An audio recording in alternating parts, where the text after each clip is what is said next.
আজকে আমরা দেখব পঞ্চগড় জেলার দর্শনীয় স্থানগুলো। তো এক নম্বরে রয়েছে তেঁতুলিয়া ডাক বাংলো ও কাঞ্চনজঙ্ঘা।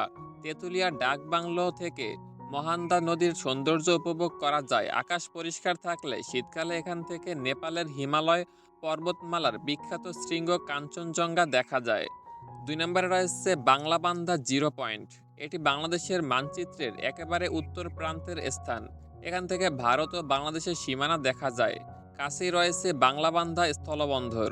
৩ নম্বরে রয়েছে সামতলের চা বাগান। তেঁতুলিয়া ও পঞ্চগড় সদর উপজেলার বিশাল এলাকা জুড়ে সমতল ভূমিতে দৃষ্টিনন্দন চা বাগান গড়ে উঠেছে।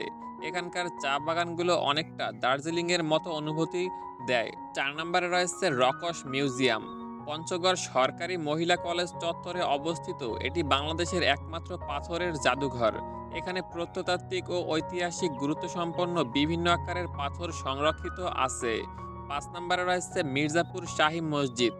অটরিয়া উপজেলায় অবস্থিত এই মসজিদটি মুঘল স্থাপত্য শৈলীর এক অনন্য নিদর্শন। ১৬৫৬ সালে এটি নির্মিত হয়েছিল বলে ধারণা করা হয়। তারপরে ৬ নম্বরে রয়েছে মহারাজার দিঘি। পঞ্চগড় সদর উপজেলার ভেতরগড় এলাকায় অবস্থিত এই বিশাল দিঘি প্রায় ১৫০০ বছরের প্রাচীন। এটি রাজা পৃথু নির্মাণ করেছিলেন বলে জনশ্রুতি রয়েছে। তারপরে ৭ নম্বরে রয়েছে ভিতরগড় দুর্গ। এটি দক্ষিণ এশিয়ার অন্যতম বৃহৎ প্রাচীন দুর্গ নগরী।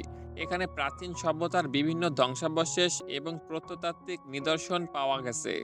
৮ নম্বরে রয়েছে গোলকধাম মন্দির। দেবগঞ্জ উপজেলায় অবস্থিত এই মন্দিরটি ১৮৪৬ সালে নির্মিত। এর অনন্য গ্রিক স্থাপত্যশৈলী পর্যটকদের আকর্ষণ করে। ৯ নম্বরে রয়েছে বদেশ্বরী মহাপীঠ মন্দির। বোদা উপজেলায় অবস্থিত এই প্রাচীন মন্দিরটি হিন্দু ধর্মাবলম্বীদের কাছে অত্যন্ত পবিত্র একটি স্থান। তারপরে সর্বশেষ অর্থাৎ ১০ নম্বরে রয়েছে হিমালয় কন্যা পার্ক। পঞ্চগড় শহরের কাছেই করতোয়া নদীর তীরে জেলা প্রশাসনের উদ্যোগে এই পার্কটি গড়ে তোলা হয়েছে। এটি বর্তমানে জেলার সবচেয়ে জনপ্রিয় বিনোদন কেন্দ্রগুলোর একটি। সো গাইস, এগুলোই ছিল পঞ্চগড় জেলার শীর্ষ ১০টি দর্শনীয় স্থানগুলো। জায়গা খুঁজে পেতে অসুবিধা হলে গুগল ম্যাপে নাম লিখে সার্চ করলেই লোকেশন সহ পেয়ে যাবেন।